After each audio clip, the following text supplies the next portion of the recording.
Welcome to the InnovaBuzz podcast, where our job is to help you build visibility, professional credibility, and connection with your ideal client by putting the human at the center of innovative marketing, so you can build and strengthen an engaging, enduring relationship with your ideal clients.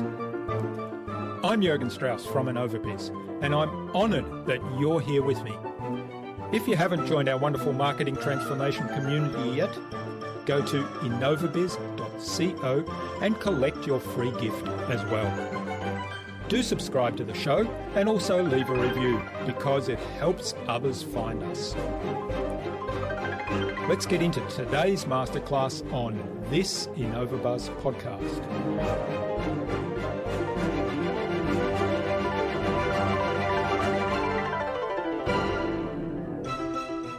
So often when people are thinking about their messaging, they think about, I need to make sure that you understand what I do. And it's not about what you do. It's about what you do for your clients. So it's a subtle shift, but it's incredibly, incredibly important. If you cannot articulate the thing that you're doing for other people, how it's supporting and helping other people, it doesn't matter how many years in the business you've had. It doesn't matter how many degrees you have. It doesn't matter how many certifications you have. It's just going to be fluff in comparison to being able to say, this is a problem that I have helped solve numerous times for lots of different people, and I've solved it for people like you. Is that something that you'd like to talk more about?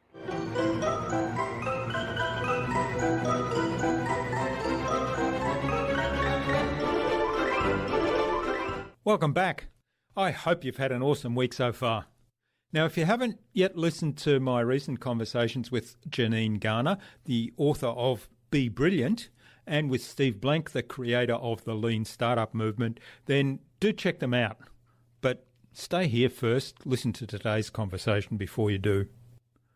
I'm really excited to have on the InnovaBuzz podcast as my guest today, Michael Roderick, the CEO of Small Pond Enterprises, which helps thoughtful givers become thought leaders by making their brands referable, their messaging memorable, and their ideas unforgettable. Michael began his career in education, teaching high school English, before breaking into the world of Broadway producing. He made this transition in less than 2 years, prompting colleagues to ask, how did you do that? This led to Michael creating a series of experiential workshops to study the dynamic behind relationship building and messaging. Now, Michael speaks and consults on how individuals and companies can create referable brands for themselves so they can be top of mind for partnership, media opportunities, and much more.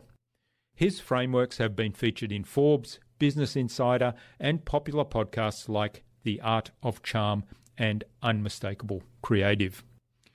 Michael also is the host of the podcast Access to Anyone, which shows how you can get to know anyone you want in business and in life using the latest technology and time-tested principles. In our discussion today, Michael talked to me about the 3 things every business needs to focus on to have their message resonate. And it's sad. Check that out. We talked about how to get your very best copy, which is actually your client's language. And he explained the future trend, the rise of the Maven, content curators that provide insights and experience.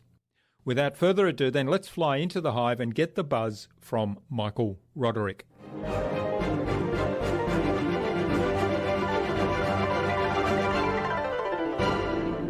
Hi, I'm your host, Jürgen Strauss from InnovaBuzz, and I'm really excited to welcome to the InnovaBuzz podcast today from New York in the USA, Michael Roderick, who's the CEO of Small Pond Enterprises, which helps thought givers become thought leaders by making their brands referable, their message memorable, and their ideas unforgettable.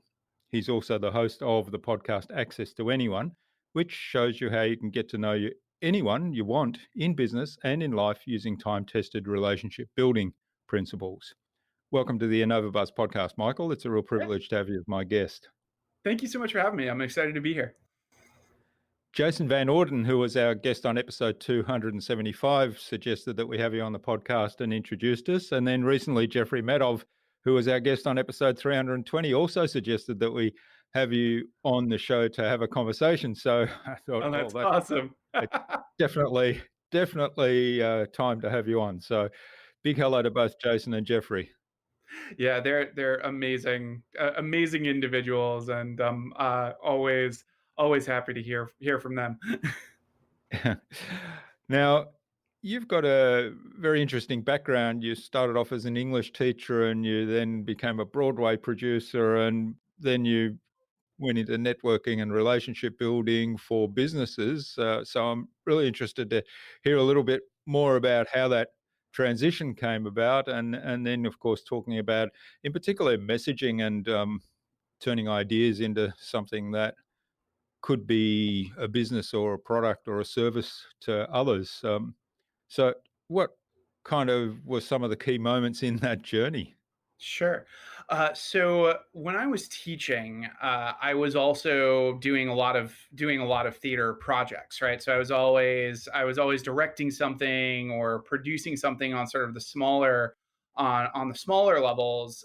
But there was a point where I was starting to raise money for the smaller projects, and I came up with this idea to actually bring a ton of theater companies together and host basically a networking event. It was kind of my first foray kind of into that Mm, world.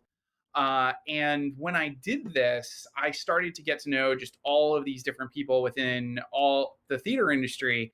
And I learned that Broadway in particular is very, very focused on the aspect of credit. So, most of the time, when a producer is trying to become a producer on Broadway, they'll go to another producer who's at a higher level and they'll say, I will raise this much money for you if I can get credit, meaning, can I have my name on the show, right? So my name either above the mm, title or below the title based on how much money gets raised. So when I saw that, I realized that that was kind of the main hurdle for a lot of people was they had to negotiate with another producer on this aspect of getting credit. So what I did instead was I went to producers and I said, I'm actually not interested in credit right now. I just want to get better at raising money. And what happened was all of these producers started giving me deal flow because I wasn't asking for the credit. I was just asking for the opportunity to get out there and sort of test raising money. So when I went to investors, it wasn't just a case of saying, like, hey, I have one show and I'd like you to invest. Had a portfolio. So even if somebody said this show wasn't a fit, I could be like, here's mm, four other ones. yeah. So I ended up proving myself in terms of raising money very, very quickly in the industry. And then I would have producers come to me and say, hey, would you be willing to raise money for our show? And I'll offer you a credit. So I ended up getting my first Broadway credit in less than 2 years because of that model, because of the fact that I actually started by not asking for credit. Hmm. So was that by design that you did it that way? I was just really, really interested. I had no idea that it would move as quickly as it did. Mm, But I have always been the type of person that is interested in looking at a different angle for how things work. So I'm always looking at companies and organizations and looking at the vulnerabilities, the things that we don't necessarily think about. And in most industries, what happens is everybody's trying to sort of cram themselves through the same door when many, many times there are way more windows in the house, right? So I'm always looking for the windows. Like I'm always looking for what are the things that people are not necessarily paying attention to, and how can I test that? And I go often by my own experience. So if I have an experience and I don't like that experience, I ask myself, what would I do differently to recreate that particular type of experience? So even in the relationship building space, I founded a conference that I ran for a number of years. And my problem with conferences for years was this aspect of people looking at your name tag and judging you, right? They would look at your name tag and they'd be like, mm, well, you're not important, and just kind of sort of go their way. So when I did my conference, I made it so that there weren't any titles on the name tags. And if you came in, you saw names, but you saw no titles, and you got a booklet of the names of the people who were there and what they needed, but no job titles. So you didn't know if you were walking up to somebody who was going to be serving drinks later or Mm. performing, or somebody who had just come from selling a company. You had no idea. And I've always just been very, very big on this aspect of you want to get to know people as people, because people love to feel useful. They hate to feel used. And when you start to frame things in the context of hierarchy, and you're like, well, I got to know this person and to get this and all that kind of stuff, it doesn't really work, right? And people then feel like they're tools as opposed to a part of your story. And you want people to feel like they're a part of your story, because that's what will motivate them to actually help you and support you in your own ventures. Yeah, yeah, that's fascinating. So with that also, I imagine it's a safe space for people to actually then share ideas or talk about opportunities, or because they're less focused on who, well, on what you are in terms of where you are in the pecking order of some hierarchy. Exactly, exactly. And it changes the dynamic for people of influence in an environment like that as well, right? Because Mm. if you have a name tag and you have influence, you're an investor, you're at a higher level, then a lot of the time when you go to an event, all these people are coming to you and asking you for things because they expect that you have the resources, that you're just going to solve everything for them and sort of fix it. So when you change that dynamic and nobody has that title, the person who's normally just bombarded with people asking and trying to get things from them actually gets to be a human being for once and not feel and not Yeah. feel like a slot machine.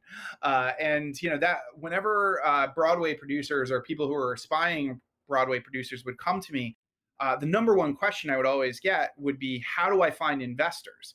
And my answer was always the same: you stop calling them investors. These are people. These are Mm. individuals. They have all sorts of different motivations for doing the things that they do. They're not just checkbooks. And the more that you understand that, the more that you understand that these are individuals who have a desire to be a part of something, and you focus your offers and the things that you're putting together around what's interesting to them, the easier the process is going to be, because nobody likes to be pitched on something that they're not interested in. Mm. Yeah, that's a really important marketing principle there. I think, that I often say that, when we talk about leads and prospects and so on, I say, well, they're people, and yeah, Yes. and also, yeah, if you give them what they're interested in, they're much more likely to pay attention. Mm-hmm. Hmm. All right. Now, you talked in one of your recent emails, and I'll come back to the daily email bit and content and so on in a little moment. But in one of the recent emails, you talked about relationship retention versus relationship expansion, which I think is kind of a related topic to how you've described, building those networks Yeah. and treating people as people, and then actually getting a result much faster than you perhaps would have done through conventional means. So talk to us a little bit more about the concept behind that.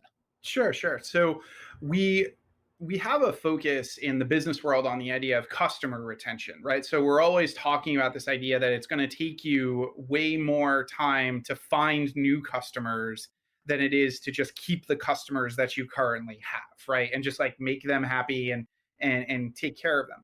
But the thing that we often forget about is relationship retention. And relationship retention means that if I meet you once, you don't just become a connection on my LinkedIn and a part of my quote unquote Rolodex, right? And never hear from me again, or only hear from me every once in a while, right? It means that I take the time to follow up with you, to check in with you, to get to know you on a deeper level. And what happens most of the time from a relationship building standpoint is that people end up being focused on relationship expansion. So often you'll hear people say, like, oh, I need to meet more people, or I need to connect with more people. I need to grow my network. I need to grow my list, all these things, right? But Mm. the fact of the matter is, if you grow it and then you just kind of leave these people hanging, then they're not going to be very helpful in the stuff that you're doing down the line. Like they're not going to be part of your family, right? So relationship retention focuses on this idea of, okay, I've gotten to know you, we like each other. Where is the second meeting? Where is the third meeting? How do I invite you into groups and communities that I'm a part of so that you feel like you are not just another number in this list of connections? And the important thing to understand about this is this aspect of I've talked about this before, where it's like you have to make a choice of, do you decide to be overextended or over deliver, right? Mm-hmm. So you can't do both. So with relationship retention, it has its limits. You have to make decisions for yourself about what you can conceivably do. You're not going to be able to have 10, 15 meetings with every single person, in your network, but you can take the time to think about, what are relationships that I would like to deepen? What are ways that I would like to get to know the people within my community better before I spend even more time going out and trying to meet new people, trying to connect with new people, and focusing just on relationship expansion. Yeah, well, thanks for that. I think the idea behind that is a really important one, and it comes back to a fundamental principle of marketing as well, in that recently, I guess with the COVID pandemic, all of a sudden the inboxes, and I'm guessing that I'm not the only person this happens to, but my inbox got absolutely flooded, and there was all this email of offers or how to deal with the pandemic or whatever it might have been, Mm-hmm. prompted by people suddenly feeling the need to reach out to their bigger network. And a lot of the people I looked at and I thought, I don't even know who this is, or Yeah. how I got on their list, or where I'm connected to them. So that there must have been a touch point at some point in time, but no relationship really to speak of. And all of a sudden now sometimes they're asking for something, and of course, if you don't have that relationship, you're kind of wondering, well, why would I take that step? And particularly Yeah. if they're selling things. Yeah, exactly. And a lot of the time what tends to happen is we get into this phase, I call it asking blinders, where basically we reach a point where something goes bad, where something kind of goes wrong, and our primitive brain takes over. So what we do is we start asking, and we don't actually consider the other person, because we're so focused on trying to get whatever we need to get to, in essence, sort of survive, right? And if you think about it, when everything hit with COVID and the pandemic, and some people, lost their entire industry overnight, right? Some people ended up having clients that, maybe they had year-long contracts that suddenly got cut in half. Like all these different things happen. Primitive brains everywhere were on fire, right? There were tons of lizards running around, right? Everybody's like, oh, we have all Everybody's these back in people. survival mode, right? Exactly. So what are you going to do in survival mode? You're going to have those asking blinders, where basically what you're going to do is you're just going to blast everybody and be like, I need help me, so, etc. And the problem with that is that if you haven't taken the time to sort of consider the relationship, think about the relationship, and pay attention to the relationship, and sort of who are you close to and who are you not close to, then what's going to happen is just what you said, your response. People are going to be like, who is this guy? Yeah. Who is this person reaching out to me? But if you have some sense of who are you closer to, who are sort of tangential contacts, who are people that you've only met once or twice, then you can actually be much more thoughtful in your outreach and your asking. And the metaphor that I often use for this is, if I had a cup of change, one of those big gulp cups full of change, and I dumped it on the floor, I could have $2. I could have $2,000. Like because there's pennies in there, or there could be quarters in there, or it could be nickels in there. There could be dimes in there. Like, so I'm gonna I'm I have a lot of opportunity if I know where are the quarters, where are the nickels, where are the Mm. dimes, where are the pennies. And your network follows that same type of thing. If you have a very strong relationship with somebody and you've taken the time to really build that relationship, then those people are in that quarter category, right? They're going to be open, they're going to be willing to help you, they're going to be willing to support you. But if they don't know you at all, they're in the penny category, Mm. right? Where it's not really going to add a lot. Like, you're not really going to have a lot of, opportunities. And some people do win penny slots, right? At the, if they go to Vegas, like, there are people who win penny slots, but not that many, right? So it's not about, I think a lot of the time, especially in instances like this, people take, they put a very, very high amount of emphasis on chance and the hope that they're going to hit that one big thing, right? So if I blast out this to 2,000 Yeah. people, one person's going to give me the $5,000 or $10,000 contracts. Those are hard odds to sort of play against. Whereas if you know that you have relationships and you're able to reach out to people and talk about your situation and you've helped them before, you guys are connected in some way, it's going to be much, much easier to have that conversation and to get the things that you need out of the experience. Mm. That's right. And also knowing those people that you have a closer relationship, knowing them a little bit better, you'd know perhaps a lot more about what they actually need, how you can help them. So it's not Yeah. just about here's my product or here's my service. What do you think? It's Yeah. a case of, well, I know Michael needs help in this area. I know I'm really good at helping people in this area. So there's a match there. So I can speak to you at a much deeper level and Yeah. and from a point of view of service as well. So it's not just about, Indeed. I need something, I'm selling this thing. It's around, hey, I can help you do this particular thing. Exactly. I can help you accomplish this goal. Mm. Right. And so often that's so often in this is a great sort of tie into the world of messaging. So often when people are thinking about their messaging, they think about, I need to make sure that you understand what I do. And it's not about what you do. It's about what you do for your Mm. clients. So it's a subtle shift, but it's incredibly, incredibly important. If you cannot articulate the thing that you're doing for other people, how it's supporting and helping other people, it doesn't matter how many years in the business you've had, it doesn't matter how many degrees you have, it doesn't matter how many certifications you have.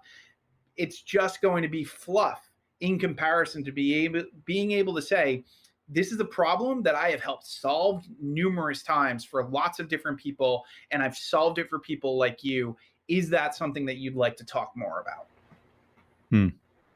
All right. Well, let's talk about messaging then a little bit. So how do you Sure. make that subtle shift? So I know, a lot of people put together messaging based on here's the benefits of my service or here's the benefits of my product. Yeah. Sorry, the features. Here's the Yeah. features of my product. Here's what it'll do. So it's thinking I've got my camera in front of me, so that comes to mind. So I'm thinking, it's got this big a lens on it. It's got this big a sensor on it. It can photograph in really low light. It's got really fast response time, or whatever it might be. So they list Yeah. out the features, and I think technical products are particularly strong in that area. And I often think, well, why don't they just talk to the people? Yeah. Yeah. Mm. So basically, what I often will tell most early stage entrepreneurs who are coming to me, they're like starting a business or they're starting a project, is that you have to do at least one of the three things I'm about to say. Otherwise, you'll be sad. SAD. And that is solve a problem, alleviate pain, or decrease friction. So if you want to start to shift the way that you're talking about what it is that you offer, you have to first start with, what problem am I solving for people? What is the issue that they have, and what is the problem that I'm solving? Once you've gotten a handle on that, and you're like, okay, I know that I'm solving this problem. Then you can go deeper and say, what pain does this problem cause? Why is this person in pain? And how am I going to help alleviate that pain? So if you take the time to think about, like, okay, this is the problem, but what causes this person to suffer? Then you're going to get a much, much clearer idea of how you're solving the problem and how you're helping to get rid of the pain. And then if you're able to say, you know what, I can do this faster. I can do this in less steps than other people have, or I can do this in less steps than something that's going to take you a really long time, then you've just added another layer to that value for the other person. So when you do that and you really focus on those things, you really focus on this idea of solving a problem, alleviating pain, and decreasing friction, then you're able to say, okay, now I know what I'm doing for others. And if you want to get it validated, you can go to prospects or individuals that you've worked with, and you can say, this is what I think I do. Yeah. Do you agree? This is a problem that I think exists. Do you agree that it's a problem? This is a pain that I think exists. Do you agree that it's a pain point? And is this friction? Is this actually annoying to you? Does this take you a really, really long time? Right? And if you do that, they're sometimes going to give you all sorts of information. And I often will tell people that some of your best taglines and some of your best copy is in your clients' mouths. It's not yours. Yeah. Like they'll say to you, oh man, I wish da da da da da. And all of a sudden you've got a tagline or you've got a really fantastic statement about the offer that you have and the thing that you want to put out into the world. And the more that you focus on that kind of language, thinking about things from that angle, you're going to get way more attention because people will have this moment where they're like, oh, you're talking about me. You're talking about me. And one of the things that a phrase that I often use that basically just like anybody who's a prospect or has been a client or has turned into a client has like shifted during this phrase is I say that as thought leaders, people sort of in the thought leadership space, one of the most common things is deprioritizing packaging your intellectual property. So taking the time to actually take your ideas and say, like, how am I going to package this? Am I going to turn it into a book? Am I going to turn it into a program? How do I take my ideas and turn them into something that other people can talk about? And when I say deprioritizing packaging your intellectual property, all of a sudden I have this like gut reaction from people where it's like, oh my God, yes, I've put off that book. I've put off creating this, etc. So I know if they have that reaction that we should get into a further discussion about what we can do in terms of making this referable brand and helping them build out that thought leadership. And if you are trying to come up with the best messaging for yourself, you want to try to find those phrases that just like they get that person to connect directly with that pain and say, okay, yeah, we need to talk more. I think that that's the thing. It's like that. The metaphor that I often use is when you're thinking about selling or pitching or sort of presenting anything, think about going to a cocktail party. There are two types of servers at a cocktail party. There's the person who jams the cocktail weenie in your face and is like, do you want a cocktail weenie? And you're basically like, no, get that away from me. I'm not interested. Sometimes even if you're hungry for a cocktail weenie. And then there's the server who walks by you with a steaming plate of cocktail weenies, lets you like smell it, and then keeps walking. And you're like, no, and you reach out and you go and you grab the cocktail weenie. And that's what you want to do. When you're pitching, presenting, you want to leave those breadcrumbs and have somebody say, I need to talk to you more. If you create curiosity in the mind of the other person about what you could possibly do, you are going to have a much easier time with any pitch, with any sale, with any presentation of value. If you can get people to say, oh man, I am so curious about what it is that you could do, how you could solve that problem. I need to know more about you. The second that you're able to do that, the rest of the process becomes significantly easier. Yeah, well, there's lots of fabulous advice in that little story there, and the sad metaphor. I really like that. The one of the things I kind of visualize is the there's a customer or a potential customer who's in an existing state in some way, and Mm-hmm. there's some undesirable things about that. So that's the problem, and then there's a place where they want to be. So they want to achieve something. It's a goal they have, or they want to basically transition from this undesirable situation to their desired situation. And if you can deliver a bridge that takes Mm-hmm. them there, that's really the product or service you have. So it's focused on their problem, like you say, solving their problem and alleviating the pain and making that transition. So I Yeah. like the SAD acronym. Thanks. Yeah, and the other thing I really like also, and using the customer's words. And I've had situations where I've been able to nail this so well that I get the response of, "It's like you read my mind." Mm-hmm. And when you hear Exactly. something like that, you say, "Oh, I got the message right." Yeah. Yep.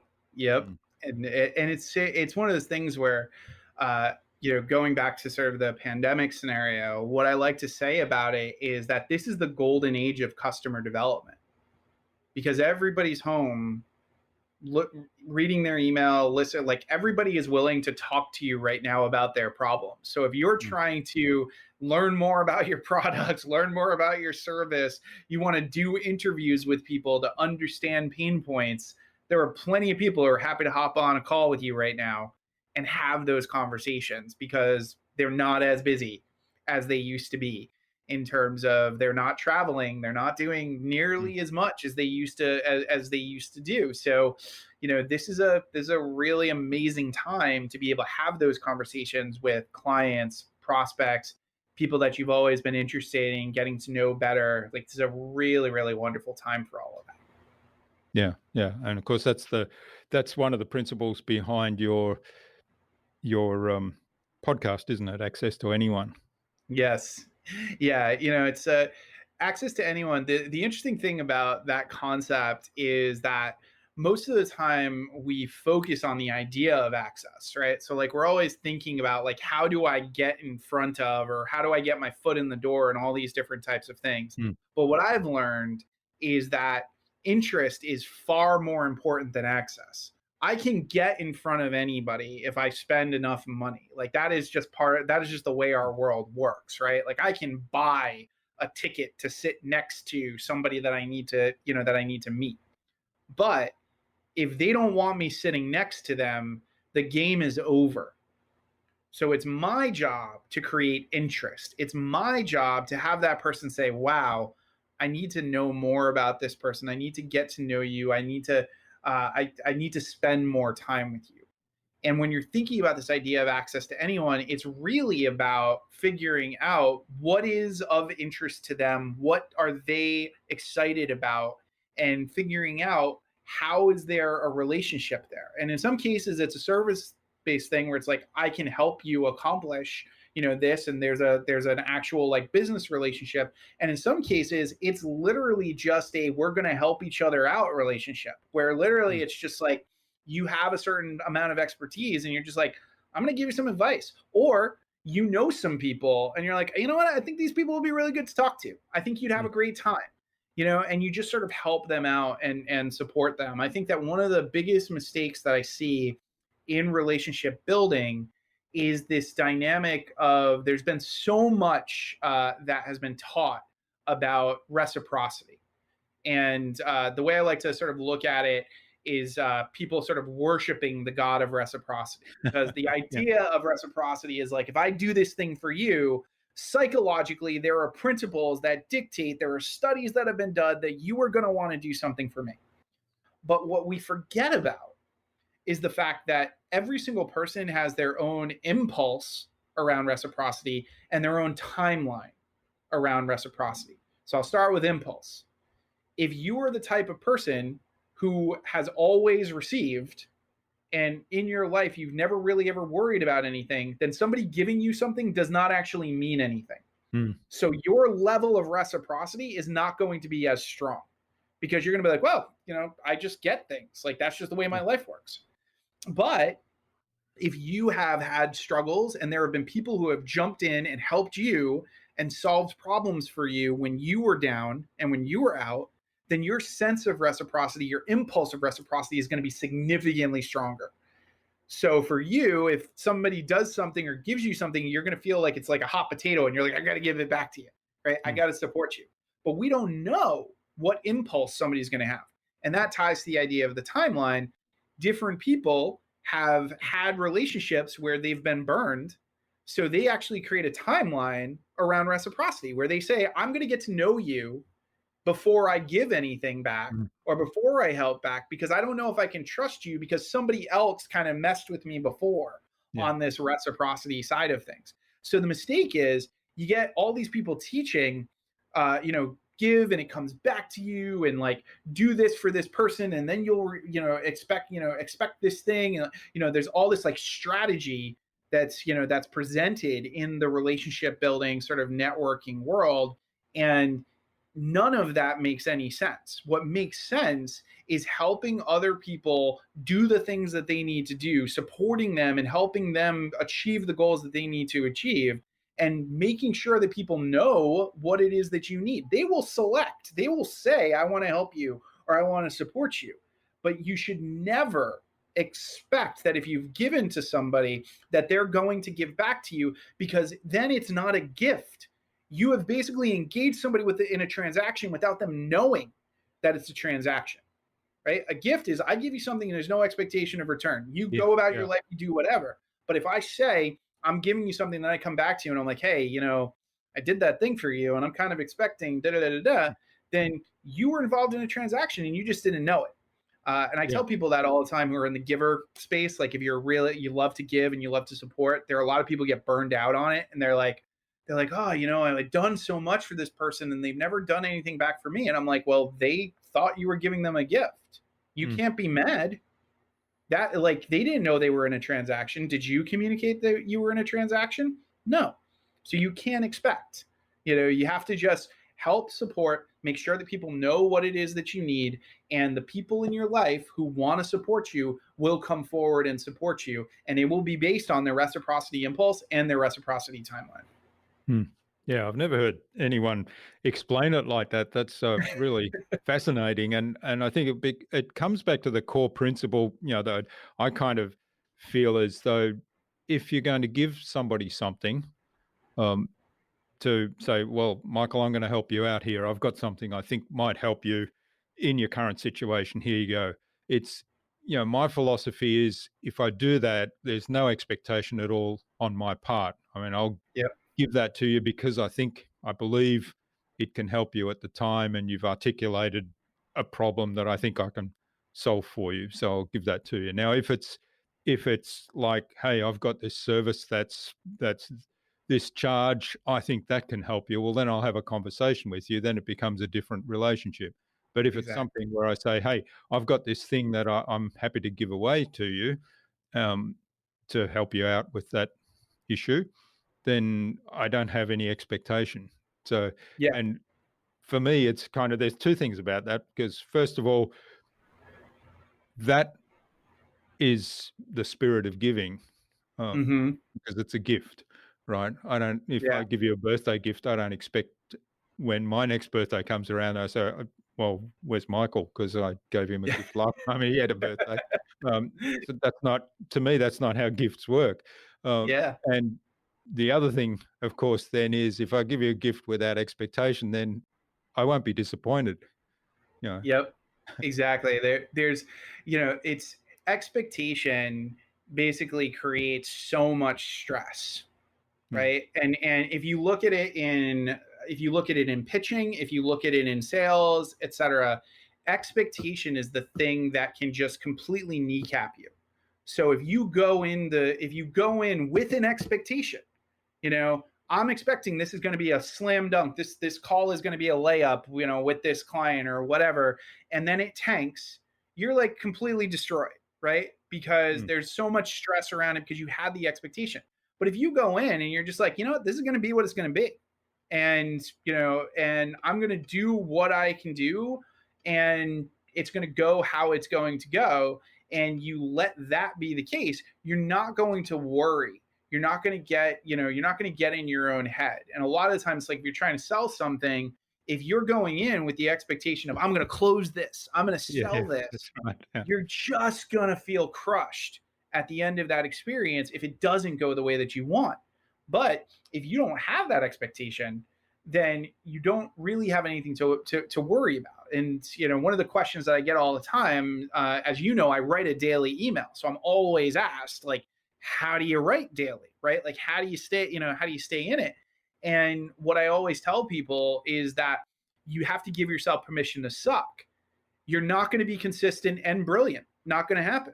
Like, it's like every single thing that I produce is not going to be this like mind-blowing, amazing thing. It's going to be market research, right? I'm going to get a sense of sort of like, what do people like to read and what do they not like to read? What causes, what makes things interesting. And I write, so there's the idea of give without expectation of return. I write without expectation of response. I write and I see what comes. I see what kinds of, responses come through. And if somebody starts, like, if tons of people email me about a particular email, and they're like, wow, that was so fascinating, or that was so interesting, that tells me that I didn't write enough on that. There's so much more to mine. There's so much more to figure out. But if I write it and it's just kind of crickets, then maybe that principle is not as interesting to that particular audience. Maybe there's somewhere else I can go. Maybe there's something else I can try. Yeah, and I think one of your emails, I don't know, it might have been the one that came in this morning, my time, we talked about giving yourself permission to suck. Yes. Yeah. Yep. Yeah, it's such an important thing. It's like we get into this place so often of sort of worrying about what everybody else is going to think, and if we mess up, there's this thought that, like, it's the end of our career, and like all these different types of things. And one look at the news cycle will tell you that nobody cares. Like, if we do a launch and completely tank, if a business falls apart, whatever the scenario is, the number of people who are actually going to pay attention and remember it 5 days from now even is so small in the grand scheme of everything. So you put your stuff out there and you see how it goes, you see what you can do, but if you get too caught up in these expectations about what it's going to be and how it needs to be and all of that kind of stuff, in many cases, you'll never produce anything, right?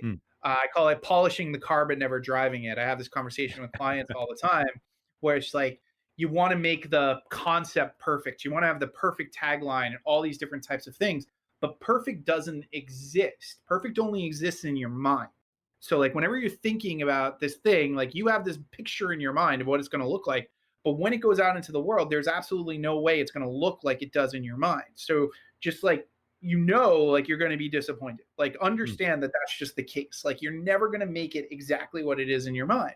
So when you let go of that and you just say, you know what, give myself permission to suck. Give myself permission that, this thing may not be that good, it may not be that interesting, that, maybe people will even say to me that sucked or that wasn't good. You free yourself from so much stress and aggravation. I think entrepreneurs, like, we put so much pressure on ourselves because there's so much, like success porn out there, right? Where it's like literally like, hey, I just made $7 million off of one email and and all these people feel awful about where they are financially or where they are, in their business and their growth and like all this other stuff. But the fact of the matter is everybody is figuring it out. And whatever somebody thinks is like the way or the fix or whatever, going back to what we were talking about at the beginning, that's the door that everybody's trying to cram themselves through. There's tons of windows. Yeah. So there's lots of different definitions of success. Yeah, that's great. Um, I I did want to actually, we touched on the COVID situation earlier, and I think it'll be October by the time we publish this. Now it's July as we speak. So who knows where we are? Hopefully we'll Right. be coming out the other end of it. But if we look back at how long it's been going, that may be an optimistic hope. So, one of the things I wanted to explore with you, because I know you've talked about this in some of your daily emails, is what are some of the opportunities in the kind of new normal, if you like, Sure. for where we are currently, and as we move forward, and hopefully come out of this pandemic situation with some vaccine or something, so that we can say that's done, it's finished. Yeah. So the first one is what I like to refer to as the rise of the maven. I think that we've hit this point where so much content is coming online, where there is a lot of opportunity for people to be content curators as opposed to just content creators. There's a lot of opportunity for people to say, here's this whole mess of things that everybody's telling you to read and buy and look at, and here's the top five, in my opinion. Here's the things that you should be paying attention to. And I think that if we're going to see a lot more people leaning into this idea of curating, leaning into this idea of making sense of the deluge of information that we're going to start getting, where because everybody's coming online right now, right?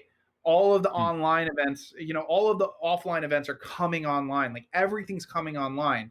So right now there is no TripAdvisor for the internet, right? Right? Like we are not, we're not able to sort of figure out. So we look to the mavens, we look to the people who like really know their stuff to help us figure out what we should be buying right now, what we should be paying attention to. So I think that there are a lot of empty thrones out there in regards to curators, right? There are a lot of industries that have very little curation where nobody's sort of coming forward to say, I'm actually going to vet these things and decide what's top quality and what's top tier. And I think that there's a lot of opportunity specifically within that. And one of the biggest empty thrones right now is the aspect of technology and all of the virtual tools that we have. So Mm. far, most people are just figuring out the tool, but the opportunity is going to be in the experience. The opportunity is going to be in figuring out ways to use that tool like nobody else is using it. And when you do that, you're going to really stand out because you're going to be one of the first people on that tool exploring a new way of using it. So the person who creates an experiential dance party using Zoom and VR, is going to suddenly have a leg up on whoever's just doing the virtual dance party using Zoom, right? The person who figures out how to make breakout rooms even more dynamic or presentations even more dynamic and change the experience that people are going to have is going to get a lot more traction than all of the people who are just using the tool as the tool is meant to be used, Mm. right? And this is the thing, it's like there's there's so many tools out there and there's so many technologies, and most people focus on the utility of the technology, but the power and the opportunity is going to be in the experience of the technology, coming up with your own way of creating an experience using that tool in some cases for something that nobody ever even thought of to use. That's where the opportunity is going to be. And I think more and more people are going to be doing that because we're going to get bored being online. If this Yeah. continues, we're going to get bored.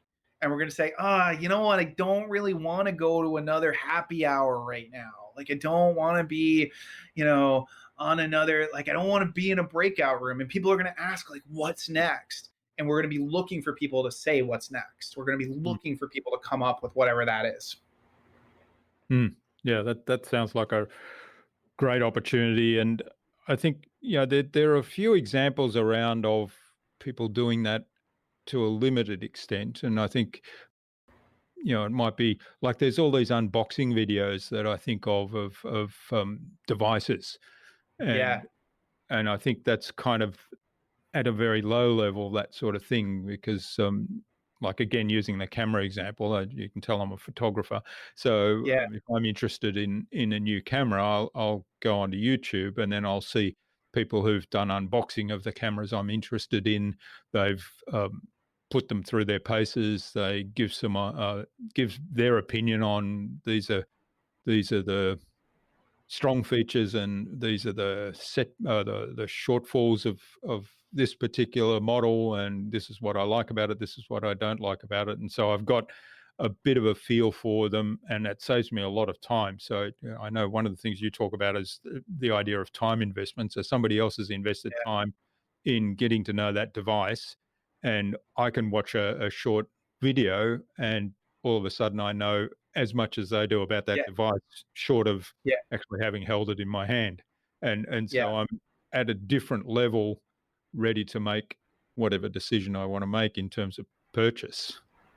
Yep, exactly. And I think that, even with the like with tools, right? So if we think about photography, right? I know lots of people who are actually, starting to figure out like how are we going to do virtual photography, right? Mm. And like are we taking pictures of being on Zoom and like all these different types of things and presenting them as sort of part of our, thought leadership and our, our material.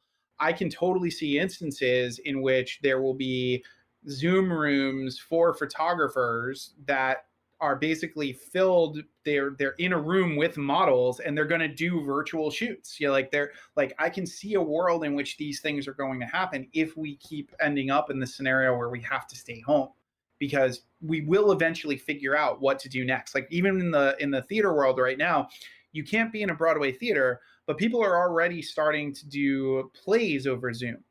But we're going to hopefully start to see some innovative directors who are going to utilize all of those technology tools and all of those things to basically create a play experience that we watch on Zoom or that we like interact with on Zoom. Like there's so many things that are potentially possible Mm. within all of this if we look at the experience that's being created by the tool as opposed to just the utility.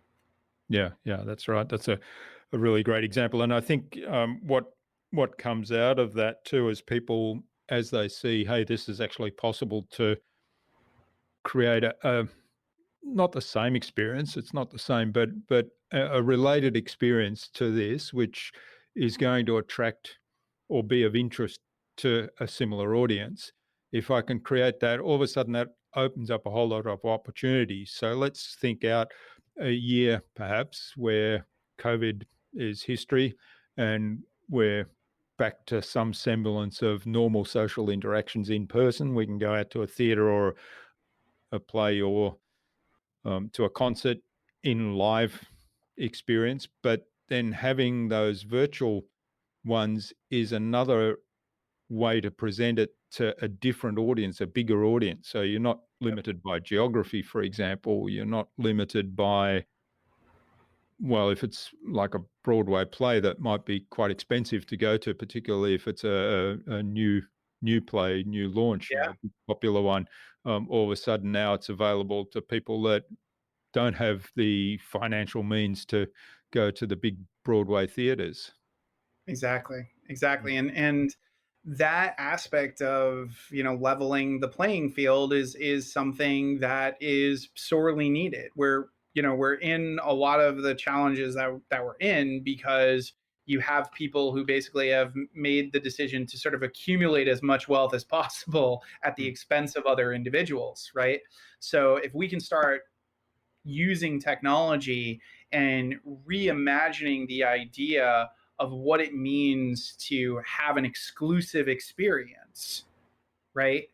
And not have that exclusive experience just only be tied to price, then there's a lot of opportunity to just make it so that more people have access, more people have opportunities that they normally wouldn't have. And I think about how Disney Plus did Hamilton, and if you imagine, you could have paid through the nose, and you wouldn't have gotten any of the close-ups or the angles that you got from the fact that that show was shot, right? And you could actually see all those points on the stage. Like, you could get the best seats in the house to any production of Hamilton, but you would never have gotten all of those moments that they were able to capture in that particular way. So there's so many interesting opportunities there for expansion, and for thinking about, like, well, what are we doing to make sure that there is more access, and that it's not just about, only the top tier people get to go to these events and these things, especially if we get to a point where we are able to go out again. Hmm. All right. Well, this is fascinating, Michael. I could go on talking ages about all these ideas, and there's a whole lot that I've got on my list here that we haven't actually touched on, but maybe we need Sure. to do a second episode. I think Sure. it's a good time to move on to the Buzz round, which is our innovation round, and it's designed to help our audience, who are primarily leaders and innovators in their field, with some tips from your experience. So I've got 5 questions, and hopefully you'll give us some really inspiring answers today that'll motivate the listener to go and do something awesome as a result. Awesome. So, what's the number one thing you think anyone needs to do to be more innovative? You want to go where you're awesome, not where you're ordinary. And what I mean by that is, a lot of the time, what we tend to do is we tend to sort of go within our own circle and within our own industry, and we only associate with people sort of within that circle. So if we're teaching something or presenting something, then it's always kind of rated against whoever the leaders are in that industry.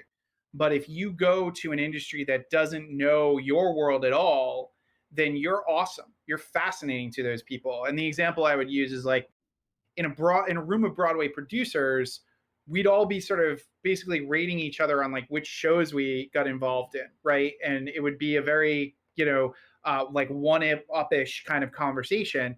Whereas if I go to a gathering of finance professionals and hedge fund owners and folks in that world, I'm likely probably going to be the only Broadway producer there, right? And if I say I produce Broadway shows, to them, that's going to be fascinating. And they're going to want to talk about all the elements of that. So if you're trying to be more innovative, you want to go to these places where people don't know about your stuff, because you're going to be able to talk to them and hear other perspectives. And you're going to start to learn how to explain your world and your industry even better, because you won't be stuck in what I call the echo chamber of the enlightened, where everybody's kind of using the same language and saying the same things. Yeah. And it probably helps you connect the dots more too, right? Between your world and this other world that you're in. And there's probably heaps of opportunities coming out of that. Exactly. Which might preempt the next question, which is, what's the best thing you've done to develop new ideas? So I would say probably the best thing I've done to develop new ideas is get a diverse group of people together. So, like, creating kind of like an innovation board where we all get together and we talk about, like, well, what are we working on? And people share what's going on in their industry and sort of what they're up to and how they've solved the problem in that industry. And then you're able to kind of take it and sometimes bring it to another industry. I often refer to it as being Prometheus, right? When you bring something to another industry that they've never heard of, it's like you're bringing fire to that industry. So I've had numerous instances where I'll get a gathering together that is a very, very eclectic mix of people, and somebody will bring up something because of their background that has nothing to do with my background, but it's become something that's been really useful. And probably the best example, when I was in the theater world, I was getting together with a bunch of different people from lots of different industries. And one of them was telling us about his trip to, I think it was China. And what he had done was he had gone into this store and he wanted to buy a TV. and the TV was $200. And his friend said, listen, we're going to get that TV for a lot less than $200, but we have to come back later. So he's like, okay, cool. So he went away with his friend, and his friend got 4 or 5 other people who also wanted to buy a TV. And they all went into the store and said, we're all willing to pay, but we're not willing to pay $200. So I think they got the TV for like $50 or something like that. So Yeah. I thought that was fascinating. And at the time, I was producing on the smaller level. I was doing like these smaller shows in these 99-seat theaters. So there was a theater that normally charged like $3,000 a month or something to basically be able to rent the theater. So I found 2 other theater companies, and I went to that theater and I said, listen, we can book out 3 months of your year, the 3 months that you do not have to look, because each of us has a show. There's 3 of us, but we're each not paying $3,000. Yeah. And they gave us a better deal on the space. And I would have never known about that had I not been talking to that person in the manufacturing world, in the technical world, who told me this story from their experience in China. Yeah, I love that example. It's wonderful. All right. Now, do you have a favorite resource you use most often? Favorite resource? I mean, I always use Evernote. It's one of the top things for me to basically just jot down ideas whenever I get them. So anytime something pops up that I think is interesting, I'll put it into Evernote. And then when I'm going to write later on, I'm able to kind of look through and be like, oh, yeah, that's really, really great. And then I have to mention Superhuman, which is this, it basically makes it so that you can be at inbox 0 no matter how many emails you get. It's a very, very intuitive system that kind of takes over your email and makes it all keystrokes, and it's a very, very useful tool. And it's the way I'm able to stay on top of my email and stay on like inbox 0 like all the time. I'll have to explore Superhuman. Oh, it's awesome. It is awesome. That's a pain that most of us have. Yeah. Inbox that keeps overflowing. Yeah. Yeah. All right. Now, what's the best way to keep a client on track? Best way to keep a client on track is to set some way for you to stay in touch, right? So in some cases, it's a shared Google Doc where you can just go in and basically see, like, are they writing? Are they doing are they doing the work? In other cases, it may be doing a check-in call during the process, right? So like maybe you have a session and you have another session the following week, but you schedule a 15-minute check-in call, or even something as simple as like, I will text you at 4 p.m. every Thursday, like whatever it is. It needs to be something where you touch base on progress as opposed to touching base on like the actual work. I think that a lot of the time people get off track because they do the work, and then there's never any sort of discussion about how the work's going and what's happening. You just sort of come back, and sometimes you end up wasting.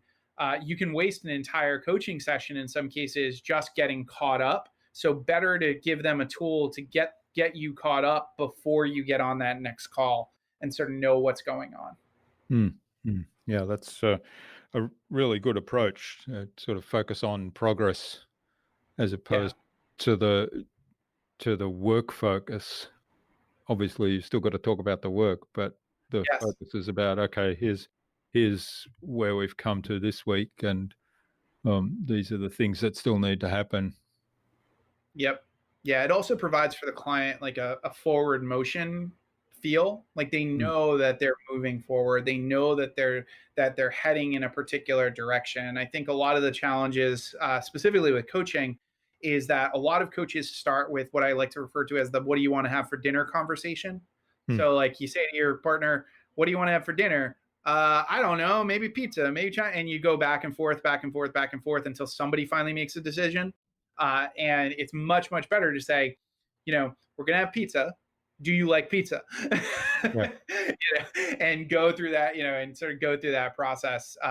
So giving them sort of, we're going to go through these steps, what questions do you have about these steps, as opposed to what's on your mind today, and what should we, and what should we talk about, because that can just, send you down like 80 different rabbit holes.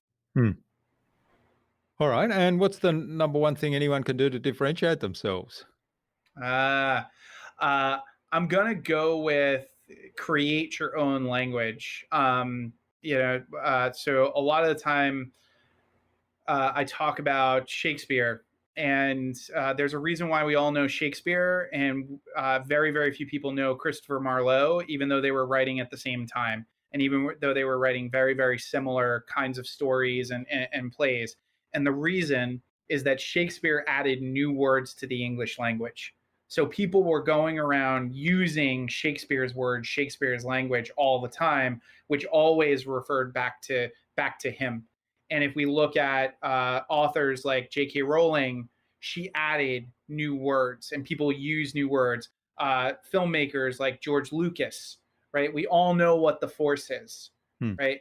So it's that aspect. It's like, if you want to really make sure that people are paying attention and differentiating, and you're differentiating yourself, you want to have your own words for things, because then people will constantly refer back to you and say, "Oh, that's the way you say it," or "That's how you do it." In my daily emails, I often refer to Facebook as the Book of Faces, Yeah, yeah. and I No. can't tell you the number of times that just slight shift in the language has caused more and more people to refer to the daily email, or refer to me, or sort of talk to me. So really finding your own language is it's not an easy task to come up with your own phrases and your own way of doing things, but it is so valuable, and so few people actually do it, that it's something that can. Hmm. Yeah. Awesome, thanks All right. again. And yeah, good example on the Book of Faces. I noticed that in one of your very early emails, and then I saw, okay, that's the language you use. And then there's the LinkedIn. Yes. Yeah. Yeah. Yep, Hot belly up to hotel. the Yeah. All right. Well, thanks, Michael. This has been really fabulous. Now, where can people find out more about you? Maybe even sign up for that daily email that Sure. really is full of gems every day, and perhaps get in touch with you to say thanks for what you've shared today. Oh, thanks so much. Yeah. So I'm at smallpondenterprises.com. So they can go to the website, and there's a bunch of content on there. There's a bunch of different stuff to download. I also gave you a link to a tool that I call the Referability Rater. And basically, if they go there, they can be able to sort of test their referability. So it's a bunch of quiz questions that'll help you think about like how referable your brand is. And when they get the referability rater, you can decide if you want to join the daily email, or if you want to contact and have more conversation and all that kind of fun stuff. Okay, thanks for that, Michael. And we'll have links to the website and also to sign up for the referability rater on the show notes. So, do you have any parting advice you'd like to leave our listener today? So my favorite is that the keys to all the doors you need open are in other people's pockets. It's one of those things where a lot of the time we struggle, and we try to sort of figure things out on our own, and so often, whatever you're banging your head against, whichever wall you're banging your head against, somebody else has like just decimated it and turned it to rubble. So it's always worth it to reach out to the people in your world, have conversations about what it is that you need, because you just never know how they could help you. And most importantly, you're sitting there with lots of keys in your pockets right now for things that other people need. So have those conversations, and see where it can all go. Hmm. Yeah, I love that. Great metaphor. All right. Now, finally, who would you like me to chat with on a future InnovaBuzz podcast, and why? So I was thinking about this when you were talking about the photographer side of things. I have a friend, John D'Amato, who is a photographer, and specifically focuses in the world of thought leadership. And he has recently started to explore, like, how do you do this virtually? So he's done like Zoom photos and all these different types of things. And he's a very innovative guy. He's got lots of really cool ideas. He does a lot of great writing. So I just think because you're a photographer, and B, because he's looking at this through a different new lens, I think he'd be a great person to chat with. Great. Well, that's fascinating because John actually reached out to me on LinkedIn this week. Oh my God. And connected with me and said, hey, do you think I could contribute to your podcast? Do you think that would add value? And I checked out his profile and I said, and it was fascinating. I was fascinated. I said, I definitely will add value. I mean, I'm really curious to learn more. So we're having that conversation as we speak. Oh my God, that's amazing. Yeah. That is fantastic. Yeah. So thanks for the recommendation. So we definitely will have John on. Fantastic. I'm excited to listen to that episode. Okay. Well, thanks so much for sharing your time and your insights with us so generously today, Michael. This has been absolutely fabulous. I've learnt heaps more. I love all the metaphors you use. And, there were so many things that we didn't get to that I had on my list. So I think we might have to circle back and have another episode in the future. Yeah. That would be great. I would love it. This was an absolute blast. All the best. And let's keep in touch. Awesome. Thanks again. Bye.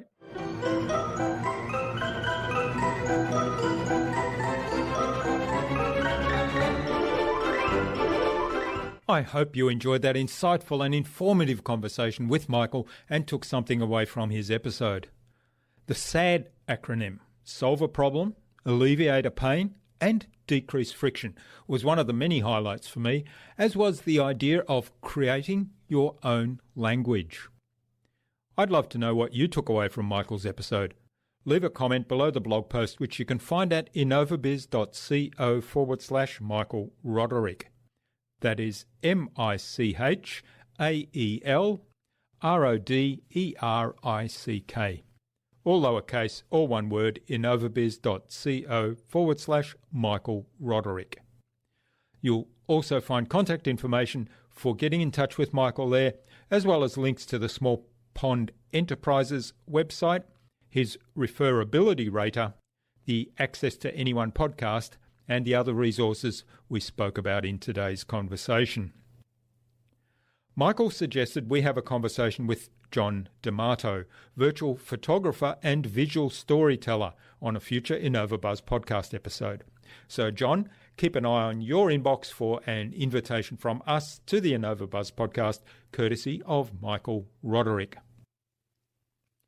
Tune in again to the next episodes of the InnovaBuzz podcast, where we've got some more fantastic guests lined up, including Ross Simmons of Foundation Marketing and Bruno Signaco, author of the book The Art of Compassionate Business. Thanks for listening to this episode. Make sure you subscribe to the show to be reminded of new episodes. It's free to subscribe. Leave a review if you like. Even if you don't like me, I'm okay with that. I'm asking you to leave a review because it helps other people find this show. Go to innovabiz.co to join our marketing transformation community and access a free gift my team and I made for you. It's the Marketing Master Mini Class. We want to give you everything you need to transform your marketing into a human-centered, relationship-focused growth engine. Until next time, I'm Jürgen Strauss from InnovaBiz. Remember, be awesome and keep innovating.